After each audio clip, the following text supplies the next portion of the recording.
Hello, everyone. My name is Professor Stephanie Golub, and I am a professor in the Political Science Department, and I am the director of the Initiative for the Study of Latin America, based at the Weizmann School of Arts and Sciences. It's really my pleasure to welcome you here today to this event, our event which we're calling Study Abroad in Latin America, Back to the Future. I want to, first of all, thank all of the speakers who've come to join us. And I also want to thank all of you. I want to thank everybody for this taking this leap of faith and this chance of optimism to think about our future.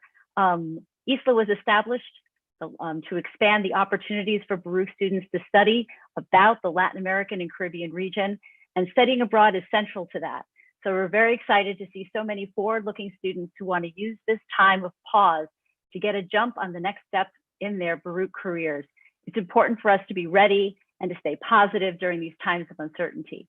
So we have a great lineup of speakers today. And by the time we're done, we hope you will be, if not packing your bags, then at least you will be, making your plans to research your programs, talk to our speakers about the opportunities, and have your checklist ready, and have your hopes and your future sights set on studying abroad in Latin America and in the Caribbean. So just a little bit of housekeeping. We're going to have a few speakers. We're going to start with speakers who will give you an idea of, first of all, of how to apply to study abroad, what opportunities are out there. We'll have information about how you can pay for it using scholarships and fellowships. And then we're going to invite two alumni of studying abroad, one current student and one alum from Baruch, to tell you more about their personal experiences. All along the way, the chat is open for you to put your questions in. We're going to have a Q&A after all the speakers are done. But if you have a question you want to put in the Q&A, please feel free, into the chat. Feel free to put that question in, but we'll also be taking hands from the floor. Daniela Toribio, who is our coordinator of student affairs, will be monitoring the chat as we go along. And if there are particular information that you ask about, she may also be able to provide that information for you. I want to thank Daniela for all of her help in organizing this event today. So without further ado, we are going to start with our first speaker, who is Christopher Ting, Associate Director of the Office of Study Abroad in the Weizmann Center for International Business. Chris has many years of experience, not only with running our study abroad programs here at Baruch. He himself studied abroad in Latin America and has worked closely with these programs. And so it's really a pleasure to turn this over to you, Chris. Thank you again so much for joining us. Thank you, Professor Golub. This is a great opportunity, as has been introduced, to talk about study abroad in Latin America. I've been at Baruch for about 7 years, and prior to that, I was at the College of Staten Island here in CUNY, and also at the University of Miami. As a college student, as an undergraduate, I did a year abroad myself in the Dominican Republic, so I spent 2 semesters there. And prior to going to the Dominican Republic, I had studied a little bit of Spanish, not very much, and certainly learned a lot more while I was there. Studying abroad in Latin America is a great opportunity to learn, obviously, a lot more about the region, as well as improve and perfect upon your language skills. Just to give you a little bit of an overview about study abroad in general, we have short-term study abroad programs that are January winter programs and summer programs, and then we have semester study abroad opportunities. So there are numerous opportunities to study abroad in Latin America that are not directly administered by Baruch, but that are opportunities that are available to Baruch students. And one of the students who's going to be speaking did a program run by another CUNY college, but for which she got Baruch credit. So there are numerous opportunities to do short-term study abroad programs. In terms of semester study abroad programs, we do actually manage a semester exchange program with a university in the Dominican Republic, which is not a university that I studied at specifically when I was a student, but it's a very good university in Santo Domingo, in the capital. We have recently sent a student there. Last fall, we had a Baruch student go on the exchange to UNIBE in the Dominican Republic. Through the exchange program. We also have the opportunity for Baruch students to participate in semester study abroad programs through one of two other means. One is called direct enrollment. And so one of the two speakers today did a direct enrollment program at a university in Columbia, and she'll talk about that. But direct enrollment really is the opportunity for you to work with the study abroad office to make sure that your credits will be approved for study abroad transfer credit. And you're basically, instead of paying Baruch the tuition for the semester that you go abroad, you're paying tuition directly to that university in Latin America. So with many opportunities to study in Latin America and the Caribbean, it can be, financially, accessible to pay a university in Latin America when you're paying them the tuition. It can be comparable to CUNY tuition, or maybe even a little bit less or a little bit more. There's also the opportunity to study abroad for a semester in Latin America, or through short-term programs in the summer or winter through what we call sponsored programs. And so a sponsored program might be run by another US university, or it might be run by an organization that runs study abroad programs. So when I studied abroad in college, I went through a program administered by, I went through two different programs, but the second program was administered by the Council on International Educational Exchange, CIEE, and they run many excellent programs currently in Latin America that, as a Baruch student, you could go through.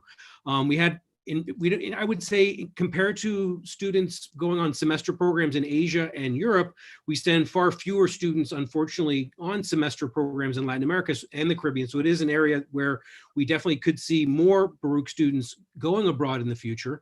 Besides the student who I mentioned who's here today, who's going to talk about her experience in Colombia, and the student who I mentioned who's also not here today, but has spoken at other events recently, who did the semester exchange in the Dominican Republic. Last year during the academic year, we had a student do a sponsored program in Lima, Peru. And we also had a Baruch student go on a program through the College of Staten Island, sponsored program in Quito, Ecuador. So there are numerous opportunities to study abroad in Latin America. And if a student has a specific plan to do a program that might not be on our recommended or approved list, there's just a process of submitting a petition and then talking to the director of the study abroad office, Dr. Richard Mitten, about the specific program. And if you make an argument as to why it's a good a match for you academically and culturally and otherwise, in most cases, petitions are approved, and then that allows you to apply for the program. Since I'm kind of just sort of generally talking about opportunities for study abroad, we happen to have had a study abroad virtual fair last Thursday, which was very successful.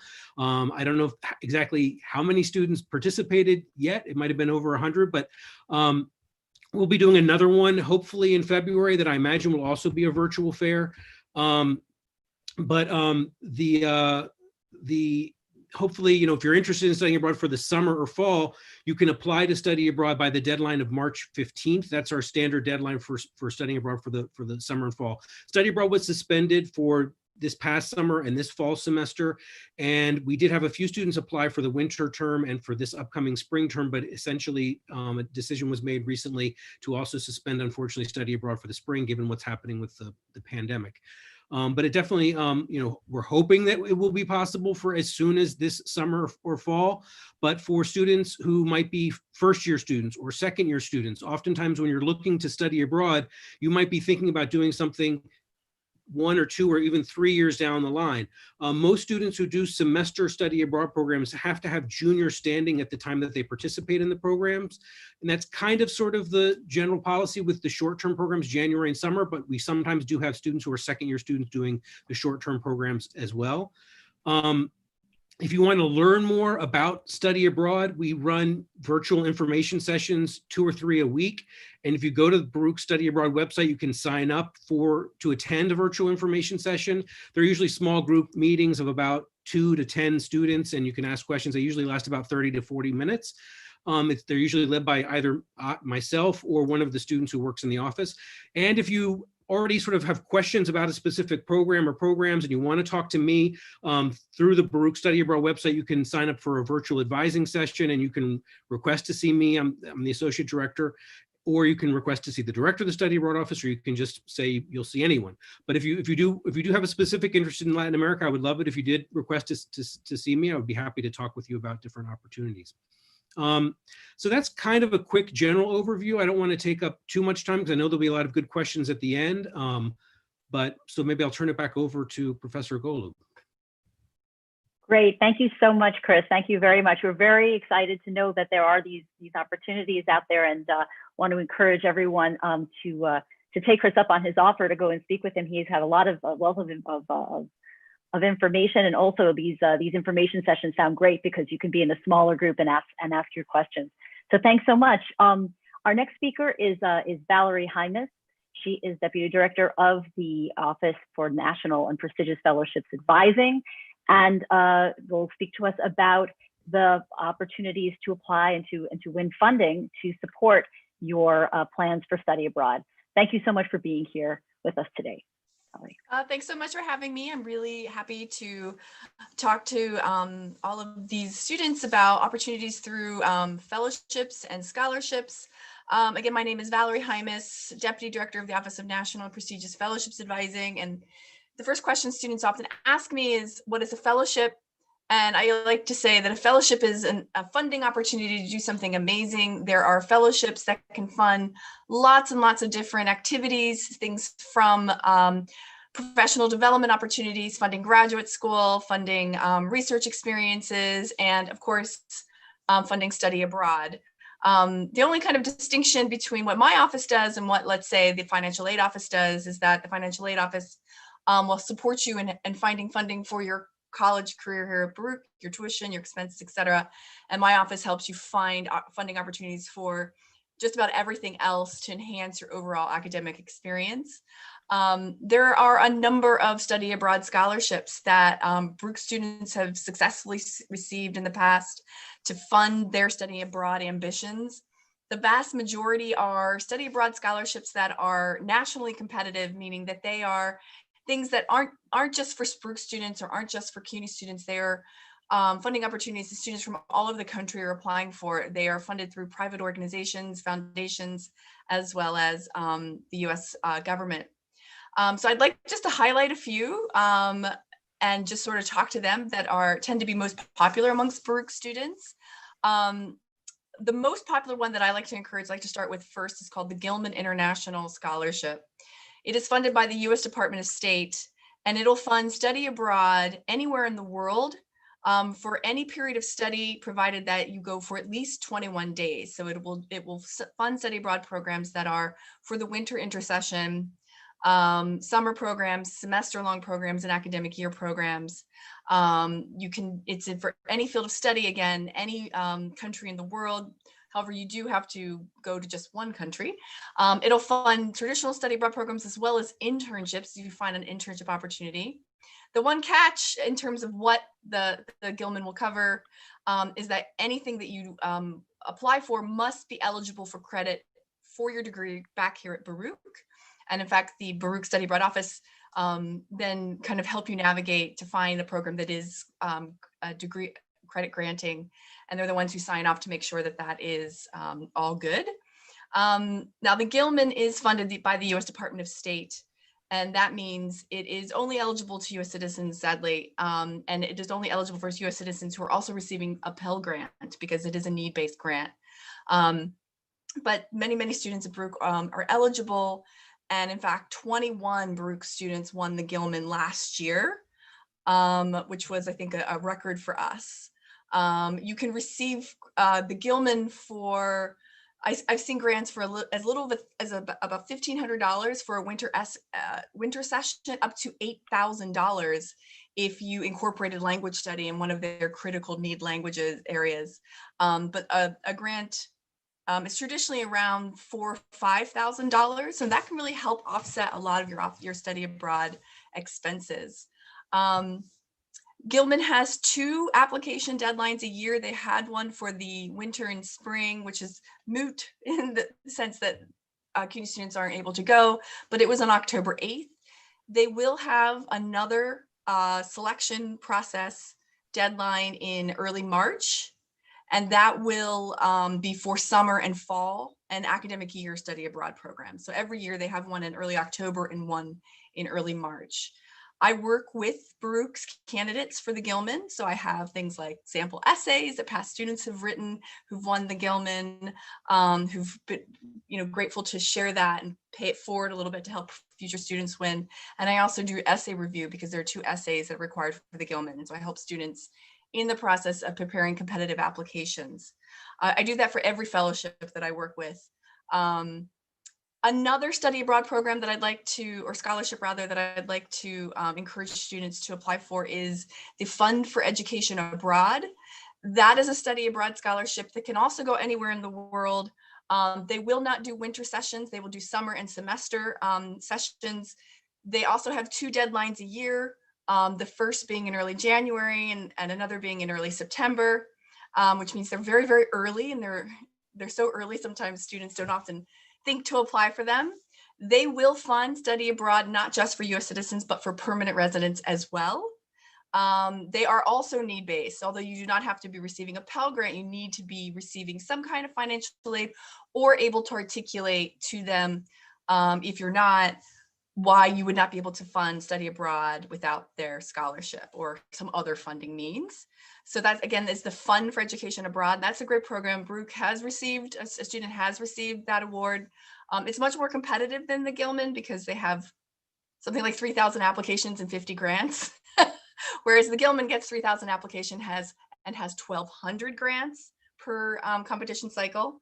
But it's another opportunity. There are others. Some are afraid are more, if you're thinking of study abroad outside of Latin America, there are actually others. There's something called the Freeman Asia, which goes to Asia and East and Southeast Asia.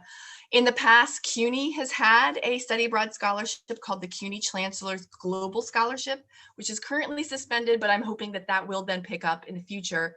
And that's something that all CUNY students are eligible to apply for to help them fund study abroad. So what I like to do is, I encourage students to contact me directly to talk about the kinds of funding opportunities or kind of experiences they're looking for, whether it be study abroad, professional development, et cetera, et cetera. And then I match them with those programs or things that they should apply for. And then I work with them to help them develop competitive applications. And so I'm going to put my email in the chat so that you guys can directly email me to set up Zoom appointments where we can talk about some of these that we've just talked about and other things that might be a good match for you.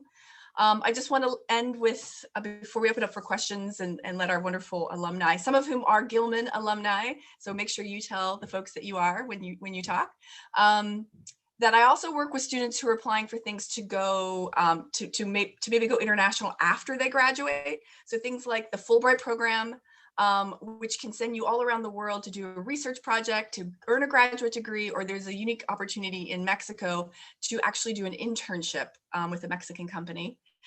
So that's another thing, that your dream to study abroad or go overseas doesn't have to end when you're an undergraduate. There are actually other opportunities later on after you graduate, and that's something, again, that I could talk to you about. So I run various information sessions every semester about some of these programs, including the program I mentioned about going overseas after you graduate, as well as study abroad. So I think my email and my website is here. That's where you're going to find a lot of resources, also to help connect with the resources from my office as well. So, all right, questions, or are we waiting to the end for questions? I'm happy to take them. Yeah, well, we're going to wait for the end for the Okay. questions, but thank you so much. If you put your email into the chat, because we did, Daniela put your website in, but your email will be perfect. So thank you so much. Wow. So I don't know, I'm excited. I'd like to, to hear also now from the students that have had this great experience to study abroad. I want to thank them both for being here with us. Our first speaker is going to be Melanie Orozco. She graduated from Baruch in 2020, just now this spring, with a major in political science and a minor in Spanish. She studied abroad in the fall of 2019 in the Universidad Autónoma de Manizales in Colombia, the Autonomous University of Manizales. And she had a Chancellor's Global Scholarship and a Glenn Peterson Scholarship to help support her study abroad program. Currently, Melanie is studying for her Master's in International Affairs, the MIA program at the Marx School of Public and International Affairs here at Baruch. And she is expected to graduate in 2022. And her concentration in her MIA is Western Hemisphere Affairs. So we're really thrilled to have you with us, Melanie. Thank you so much for joining us and looking forward to hearing about your experience studying in Colombia. Thank you. Thank you. Thank you for having me. Hey everyone, my name's Melanie. Yes, I studied abroad in Manizales, Colombia. I'm going to share my screen right now because I have a little presentation. Okay.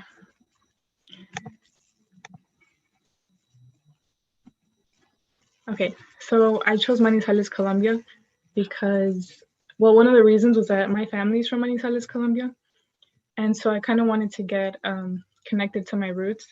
And I think that, you might be wondering, why would you choose somewhere that maybe you've gone? Because I have gone a few times, but I would go as a tourist. I'd go for 10 days, maybe 2 weeks tops. And I think it's very different to go as a tourist and be in this little bubble than go and live there for 6 months and be immersed in the different political and socioeconomic conditions and, go to school there and see different perspectives. And I was really interested, of course, in the politics there. I studied poli-sci at Baruch. So as I said, I really wanted to be immersed in just a different political and economic atmosphere. And when I was there, I was part of these protests. They were the greatest protests that there have ever been in Colombia in November. And so it was very interesting to see how people gather and the types of reforms that they were asking for. This is the university that I studied at, La Universidad Autónoma de Manizales, or Autonomous University of Manizales. This is the campus. It was very nice, very green. This is one of the classrooms. I think that was my Theories of International Relations class. And I honestly loved all of my classes. Although I grew up speaking Spanish at home, it was something completely different to take political theory classes in Spanish. So it really challenged me. And I love the classes because I learned so much about politics and from different perspectives. And also I broadened my vocabulary so much, and I was forced to do impromptu oral presentations, which were terrifying, but they helped me a lot. And so I really gained a lot from my experience. These are just some photos from my experience. This was me on campus over here. This was my walk home. There are some incredible views over there that I really miss. There are incredible sunsets and mountains in the distance. A lot of hills in Manizales too. And then this is a photo of me at a tower, of course, looking at beautiful views as well. And then I also got to travel. Traveling is very cheap over there. This is me in Pereira. It's an hour away from Manizales. They really like lights over there. And then I went to San Andres. It's an island right off the coast of Colombia. I think the plane ticket was like $50. So that was really cool. I met a monkey. And then here I went to, it's a different department in Colombia, about 2 hours away from Manizales. And I got to do different things like horseback riding, and I just got to go to a lot of different places. And I also wanted to talk about the cost of living over there, because I think that's a really important part. It's very cheap.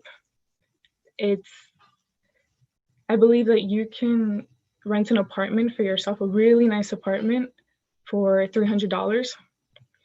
And if you decide to just rent a room and get an apartment with a few friends or fellow students, it's like $100 for a room. To take the bus, 50 cents. Empanadas, 50 cents. A full meal, $8.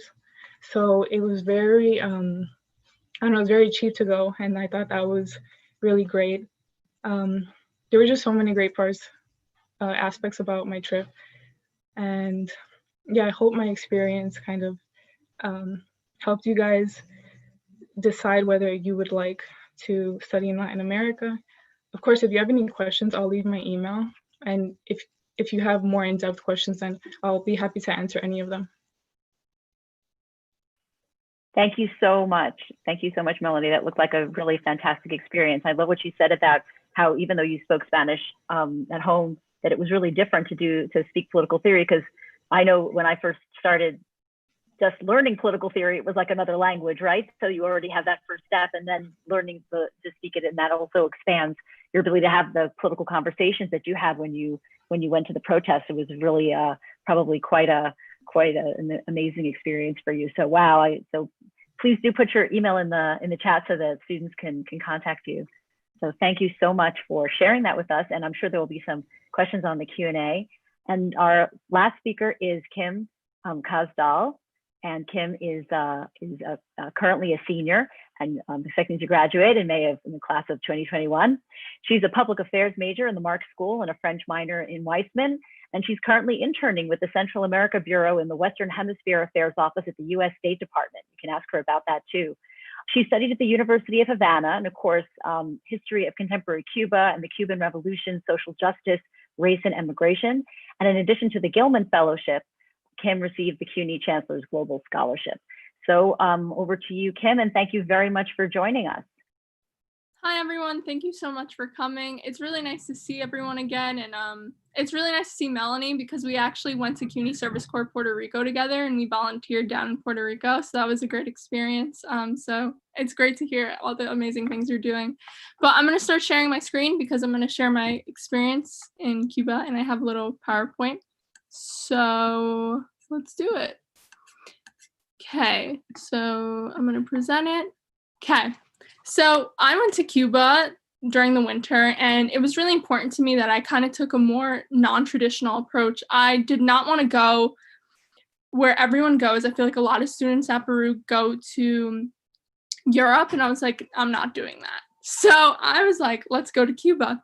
And I'm a Nicaraguan American, and kind of non-traditional political systems are really interesting to me. So I was like, what a better place than Cuba? And I think that it really resonated with me as well. And it showed in my essays when I applied to the Gilman and the CUNY Chancellor scholarships, because it made sense why I picked Cuba as someone studying public affairs, as a Nicaraguan American, and as someone who wants to go into diplomacy centered around Latin America. So I actually studied the Cuban Revolution. And just to give you guys a little background about my program. So it was a winter program. It was like 3 weeks. But before going to Cuba, we actually had a few classes down in Miami. And because it was really important to my professor that we understood, he was also Cuban. It was a John Jay program, by the way. It was really important to him that we understood the anti-revolution, anti-Fidel Castro rhetoric and before going to Cuba. So we weren't just fed a bunch of like pro-revolution, pro-Fidel Castro rhetoric. So this is Calle Ocho. It was also really important to my professor that we understood how political figures like José Martí from Cuba, who is kind of like the Cuban George Washington, how his quotes were used on both sides to support their arguments. So this is like a quote from José Martí down on Calle Ocho, and that's just something. So yeah, and that was by the anti kind of Fidel sentiment that they used this to prove kind of their argument. And we also were in Cuba when we were in Miami. We got to see, we went to a cemetery and we saw all these like ex-Cuban presidents' graves. So this is Carlos Brios Socoras, and he was the president before Batista. And we got to see his grave. And then on the right is kind of a book down in a store in Calle Ocho that was like anti-communism, and it was really interesting to me. But I'm Nicaraguan, and I actually also got to learn about my own roots, and so my professor kind of had a surprise for me, and this was Somoza's grave. And Somoza was the dictator in Nicaragua prior to the Sandinista revolution in the 80s. Sorry, it's a lot of like history, but that was really amazing. That was the point of Miami. So this was before we went down to Cuba. Then we got to Cuba, and most of our time was spent in Havana, which was amazing. I don't know if you guys know, but there's kind of a heavy 50s influence in that picture on the top, my top right. You can see the 50s influence because actually prior to the revolution, Havana was like ran by the mafia. So that was really interesting. And you can see kind of the architecture in the Capitol building was very heavily influenced by the Greeks. And actually it was modeled after our Capitol, but it was made a little bigger, and I think it was to prove a point. And then you can also see the pro-revolution sentiments of like, por la unidad que defendemos, so like for the unity that we defend. which was totally opposite from Miami, what we saw in Miami. And a lot of her courses, although we studied technically at Universidad de Havana, it was just around Cuba. So we wouldn't traditionally be in the classroom. So this picture on Lecture on Race, that was our professor for the day. He was our lecturer, and he's a Cuban activist, a racial activist in Cuba. And he gave us a whole kind of spiel around Old Havana and taught us in person and as we were walking around about the historical sites. And there's this ex-Cuban ambassador. He spoke to us about U.S.-Cuban relationships. And as someone who wants to go into the Foreign Service, that was super interesting to me. And there was also like a very heavy Ernest Hemingway like influence. So that's Ernest Hemingway. And if you take a picture like that, it's supposed to give you good luck. And we also got to see like where Congress meets. It was really interesting. Just a little bit more about Havana. So that's inside the Capitol. We got to see like all the pictures of Che Guevara and Cienfuegos, who were like revolutionaries during the revolution, and Jose Marti's house in Cuba and how it was used from a pro-Fidel, pro-revolution standpoint to support their argument. And we also got to learn about different things like art too. So it wasn't just history, but it was like history through art, which was really interesting to me. So that's us with our lecture that day at the museum. And that's on the bottom left is where we stayed, which was kind of like a hostel for study abroad students, which was really interesting. It was very homey, and it was just a great time.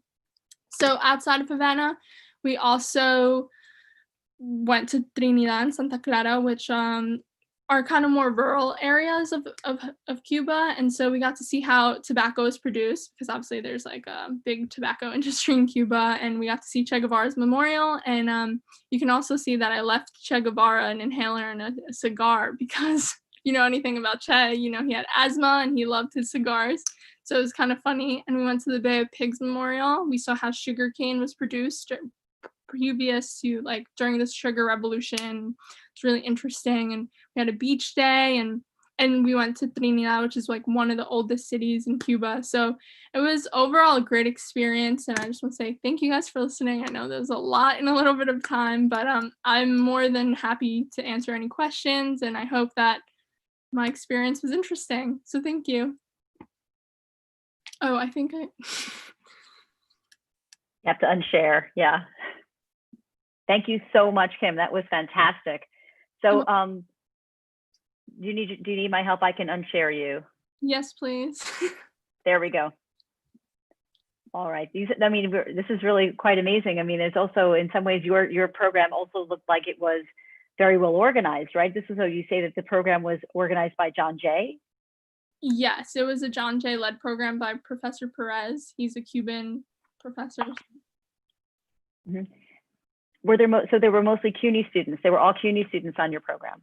All CUNY students. There was a group of like 12 of us. So 10 were John Jay students. 1 was a Brooklyn student, and I was the only Baruch student. And they had never had a Baruch student. And they always joke that no Baruch student would ever go to a Cuba program because of capitalism and stuff. But well, we do have that. We do have that kind of, we are the business school of CUNY, right? But very interesting that you were the first Baruch student, but I'm sure that after everyone's heard your experience, you are not going to be the last.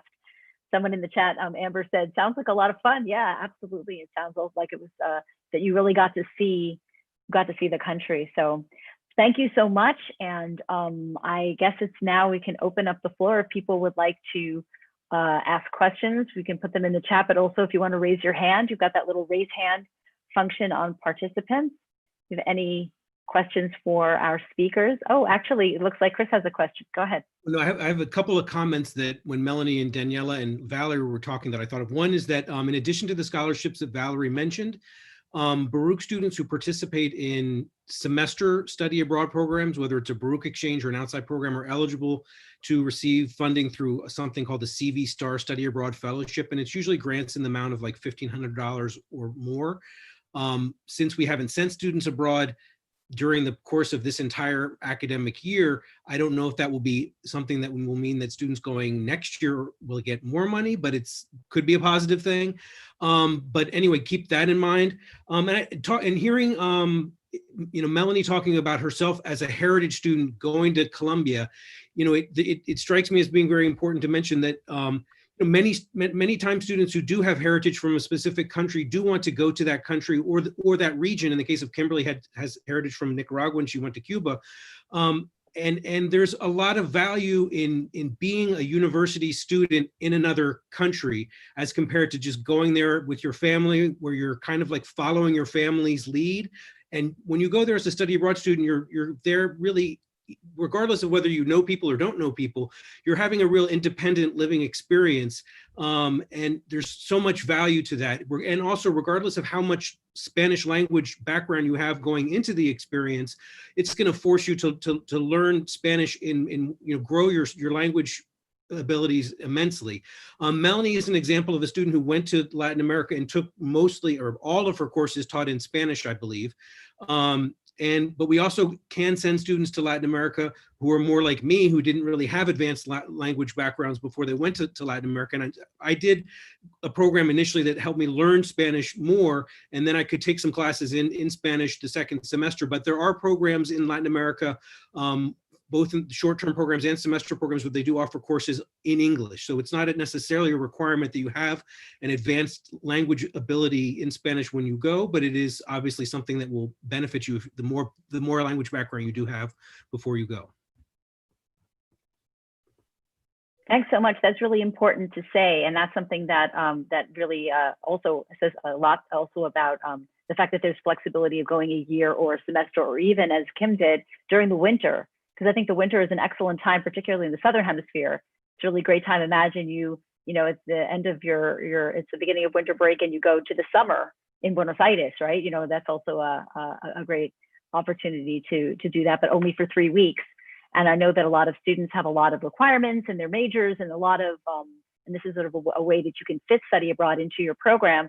This is also really important for transfer students. If there are any of you out there, and you're concerned about that, this is a really excellent opportunity to think, yes, I can study abroad, because it offers us a short term. And some of these programs offer courses in English, so you don't have to have advanced language. But if you do have advanced language, there are other options that are available. So that's something to keep in mind in terms of making the program fit your needs, both in terms of your program and your time, and financially, as Ms. Hymas was talking about this.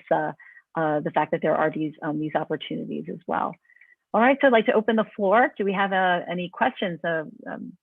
Really, they can be technical questions about applying. They could be questions to our student seekers, our alums of study abroad. So we have a first question. It's from Amaro, and they want to know, did you do an interview for your program? For which of the students are you asking this? To Kimberly or Melanie, or both of them? I would think both, no? Yeah, I think both, right? I did have to interview, you interview with your study abroad office at Baruch too, but since I did a CUNY program at John Jay, I also had to interview with the professor at John Jay. But it was smooth and it was short. Nothing to be intimidated of.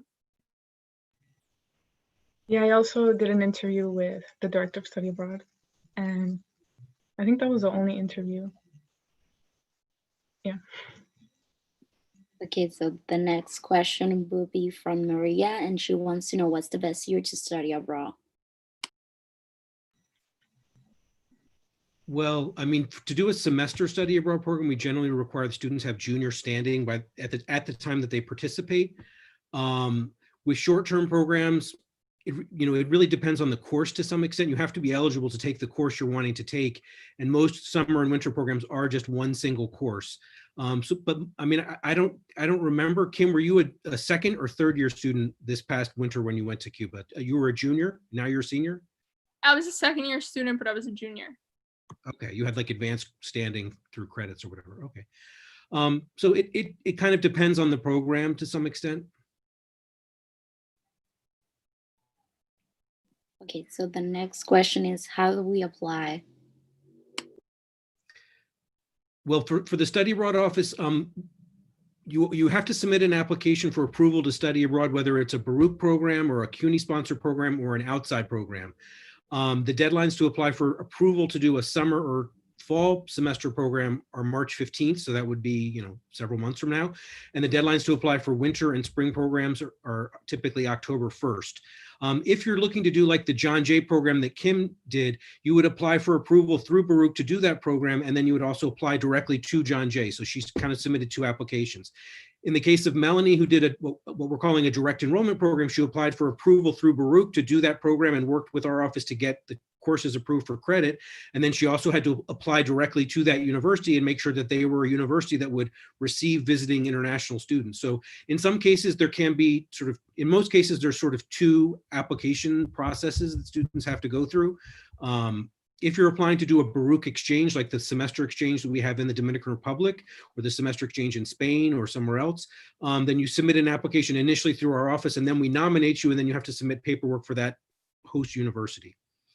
But before you can get access to the online application, you should attend one of the information sessions that we run 2 or 3 times a week. So if you haven't attended the information session and got sort of like the general information, go to the Baruch's Study Abroad website and sign up for one of those. Okay, Maria has a follow-up question, and she wants to know, do you apply for scholarship and financial aid after you apply to the programs, before or after you apply, after you get in? So I'll take that question. Actually, you often have to apply for the scholarships before you submit an application to Baruch's Study Abroad office, because the deadlines for many of the scholarships are before Baruch Study Abroad application deadline. As I mentioned before, the Fund for Education Abroad deadline is in January for summer and fall study abroad programs, but Baruch's application deadline to apply to study abroad isn't until March. So you kind of have to do them simultaneously. You should never wait until you've been accepted to study abroad to apply for a study abroad scholarship. You will 100% have missed all the deadlines. Whether or not how your financial aid in terms of can you use any TAP or Pell funding that you're receiving to go for study abroad, that's something you should be researching also while you're doing it. But some of that process may happen after you've determined, but all scholarships for study abroad should be applied for prior to submitting a study abroad application. Thank you. So the next question is, how was it traveling alone in a new country, and how was it meeting a new people? Spontaneous, man. I mean, I didn't really travel alone because I was in a group with a bunch of John Jay students, but we met people just like being around, like truly, and it was wild, but it's a great experience. So I had the advantage of having my family there, so I traveled a lot with my cousins, but that was to different cities and stuff. I guess like I had to commute to school, so that was cool. So I did that stuff alone and kind of running my own errands, but it was fine. I think Manizales is a really safe city, so that was good as well. And meeting new people, it was really easy. I mean, especially in school, like they're like, oh, the American, the gringa, right? And so everyone wants to talk to you, and they love Americans. So yeah, it was pretty easy to meet new people, and everyone's pretty friendly. So yeah. Actually, I just remembered. So, yeah, I feel like it's a little different. Well, I was in Cuba. So it was a little different because we didn't have internet access like at all. Like in Cuba, you have to wait on a line for an hour to buy an internet card on a line from like their T-Mobile. And then you go to a park and you sit at the park and you type in that as your internet access code. And then it's like flooded because there are so many people sitting in the park. So it's hard like social media technology wise, but it's easier like in person to person communication. Yeah. Okay, so next question is, how do you budget your money?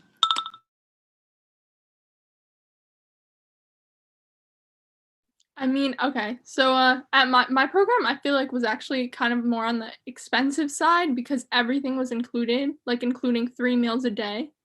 So you don't really, for me, like for my program, you didn't really have to bring a lot of like pocket money besides like what you wanted for souvenirs and like some like going out when you want to go out.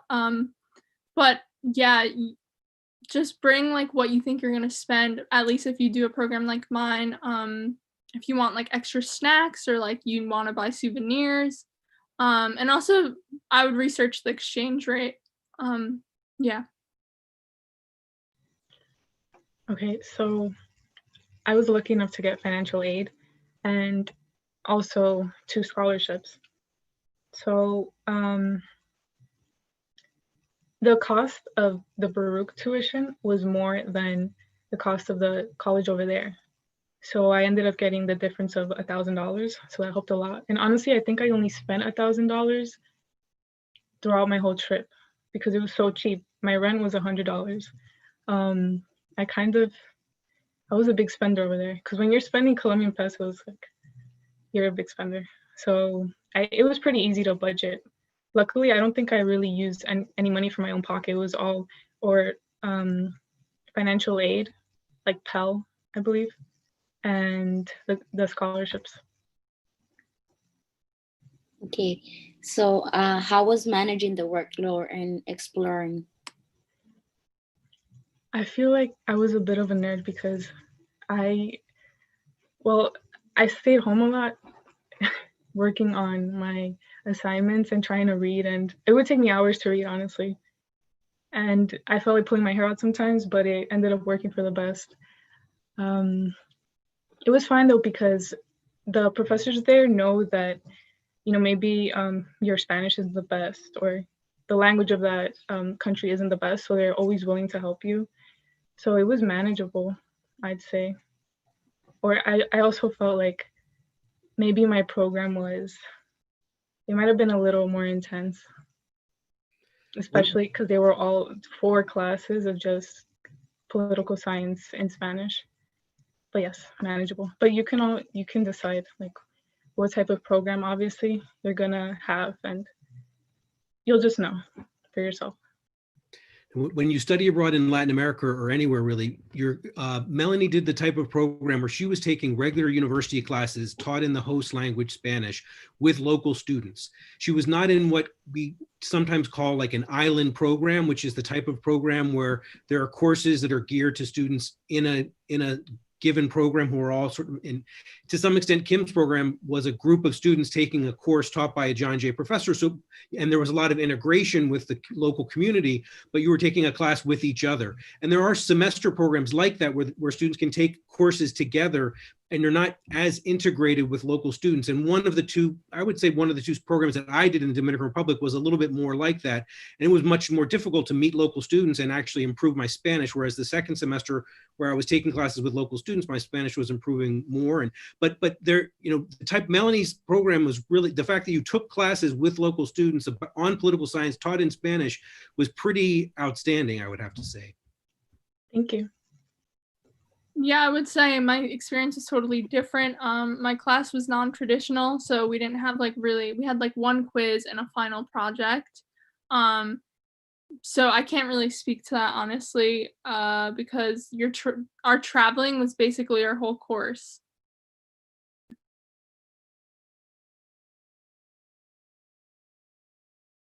Okay, so the next question is, how could I apply a major in psychology to studying abroad? Well, I think you could almost ask that question about any major.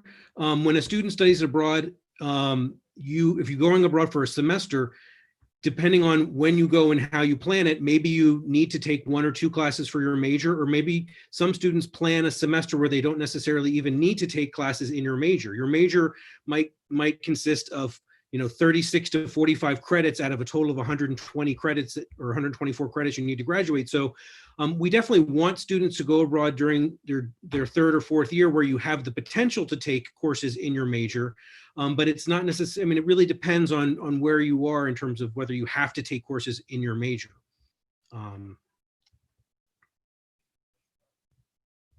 Okay, so the next question is, how would you compare classes here at Baruch to classes in the college or university you guys attended? Okay, I felt like my classes were more demanding over there. I think it's because, well, there was only one political science program in the whole city, and apparently there aren't many programs in the whole country. So they kind of demand a lot. And I went to a private university, so there were very few students in my classes. There was one class where it was 9 of us, another one it was like 14. So you can't hide in a class of 30 people like I do sometimes, well, how I used to do in my classes at Baruch. And at my classes with my classes at Baruch, I think I'd have like 3 papers, maybe a final exam. And so there's, you can relax a bit, but with these classes, it was like you had to be prepared with the readings because you don't know if you're going to have an impromptu oral presentation. You don't know if, well, actually we had a pop quiz every day. So we had to be ready all the time. And yeah, so that's why I'd say it was harder, but that's just my case because I decided to be in this program, but I'm sure the other programs would be much easier. Yeah, the only challenge with my program was that since it was so short, basically we would get lectured to for like 4 hours in the morning, all in Spanish, which is fine for native speakers like myself. But then there were like 2 or 3 that were like students who were super lost, and because we would have guest speakers who were Cuban who would just speak about like she said, political theory or like economics for 4 hours, and sometimes they were interesting, sometimes they weren't. So then the native speakers would have to catch up the non-native speakers. So that was the only real challenge. But material wise, I felt like it was the same, challenge level, I would say. It was just more like the 4 hours because it was such a short period amount of time that we would get lectured to extensively in the morning. I mean, it also looked like, Kim, you had a tremendous amount of like cultural activities and visits that were part of the class. It looked really exciting. Yeah, so we would get lectured to in the morning for like 4 hours at this university, 3 or 4 hours depending on the afternoon. And in the afternoon we would go out like on a structured schedule, and we wouldn't get home till like 7. So it was like a packed day, and it was super fun, but it was exhausting. I should add that last January when Kim was in Cuba, we also had Baruch students in Argentina, Brazil, Ecuador, and Costa Rica doing short-term 3-week programs. So there are other opportunities for January intersession programs. But the program you did, I think, is probably one of the better ones. We're getting close to 5, but I'm hoping that maybe our speakers could stay just a little bit over so that we could get to these questions because there are some specific information I think our students would like to have. So let's go ahead, Daniela, who's next? The next question is from Amaran. She wants to know, do we apply for approval before scheduling an advising session?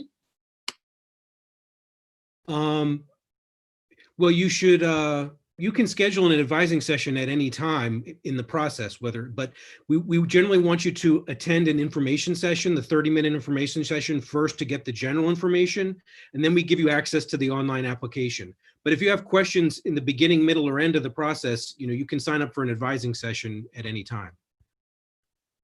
The following question is, where can we find possible programs to apply to? So on our Study Abroad website, we have lists of recommended programs by term, summer, and winter. And within those 2 terms, there are programs in many different countries and regions. But you can also petition to do other programs that you don't find on those short lists.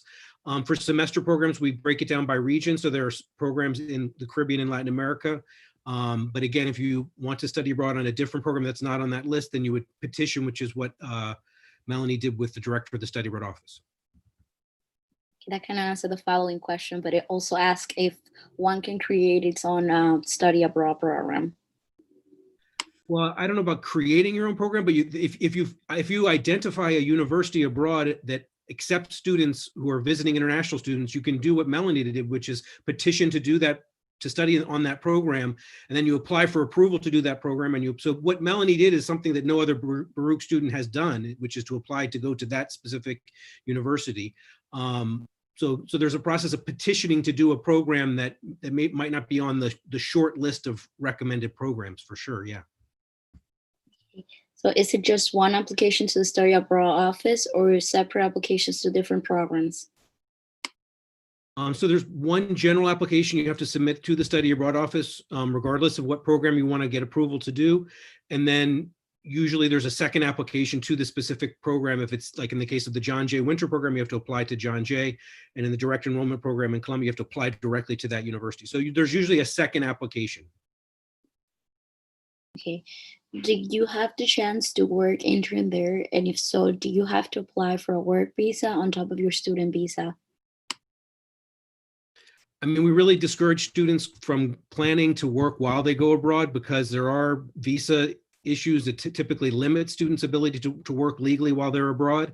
So we would really encourage students to go the route of like maximizing scholarship opportunities to help them with funding. So I mean, I can't speak on behalf of the entire world on where it's legal and not legal to work as a student on a student visa, but in most cases, you should kind of plan around that if possible. Okay, so where should I submit an approval alone? And how long would it take until I know if I'm approved or not? Is there a limit to how many times I can apply to study abroad? Not really. And when students apply to study abroad, for example, for summer programs or for fall semester programs, we encourage you to submit multiple applications at the same time so that you have options open for yourself. So that if if you're thinking about summer study abroad, maybe you'll submit applications to do 3 different programs, and obviously you would ultimately just go on one of them. But and we have students who apply to study abroad and then for whatever reason choose not to go, and then they reapply in the future. That's also possible. And we have students who, like Kim, who applies to study abroad, maybe she might apply to study abroad again, and that's possible too. So it's possible to do 2 study abroad programs as well. Is there any advice for freshmen interested in study abroad? Look into it as early as you can. I remember being a freshman and knowing I wanted to study abroad. I never really thought I'd go to Cuba. I'm a French minor, so I thought I would go to France, and I was actually going to apply to go to France for the summer, but then Corona hit. So just look into it, know your different options, and don't be scared to take the path less traveled, I would say.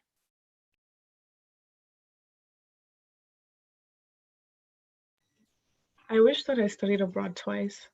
So you should definitely try to do that. Yeah, so that goes with our final question for Amord, and they want to know if there's something you wish you have done differently during the application process or during the trip.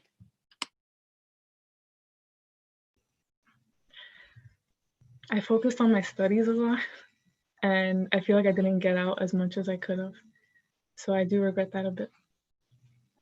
I would say something similar. In comparison to when we went to Puerto Rico, I think Puerto Rico was a lot more fun, like socially, and Cuba was a lot like just study, because it was just like a very packed schedule.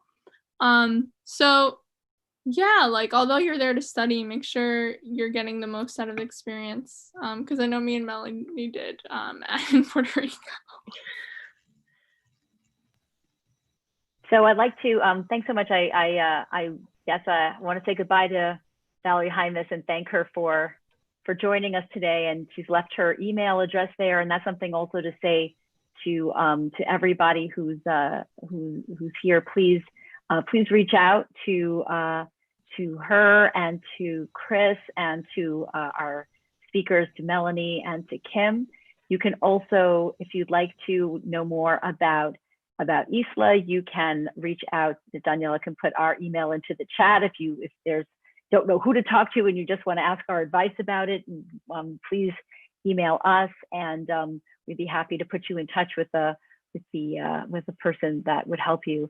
I want to thank everybody for joining us. I want to thank our participants, our speakers, and I want to thank the students who've joined us for really fantastic questions. These are really great questions, and really great to hear your enthusiasm for studying abroad. Full disclosure, I studied abroad. I studied in the Universidad Iberoamericana in Mexico City in the second semester of my junior year, and it did change my life. And I am here now partly because of it. So I do highly recommend it, and really feel very strongly that this is something that all Baruch students can benefit from. Go to Latin America and see for yourself. And so thank you so much to our speakers, And thanks to all of you. And have a wonderful evening. And I hope that you'll join us again for another event. Oh, and actually, we have a poll. We have a poll. So for those of us who want to, if you would please help us out to join us for the poll and tell us how you found out about this event so that we know how better to reach you. So I'm going to give everybody a couple of more seconds to, okay. 5, 4, 3, 2, 1. Is everybody done? So I'm going to end the poll. Thank you very much. And we want to have, okay. So there is another question. Yes, there it is. Thank you so much. So we see that a lot of people found out about it through SEEK and through freshman and then first year seminar. So here we are. Thanks so much. And we will be, we will have a follow-up survey for all of you to also to get more ideas for how we can better serve you and how we can help you realize the goals that you have for your Baruch career. So thank you very much to everybody. Signing off for ISLA on behalf of ISLA, and thank you very much and hope to see you at another event. Hasta luego. Thank you. Bye-bye. Bye. Thank you. Bye.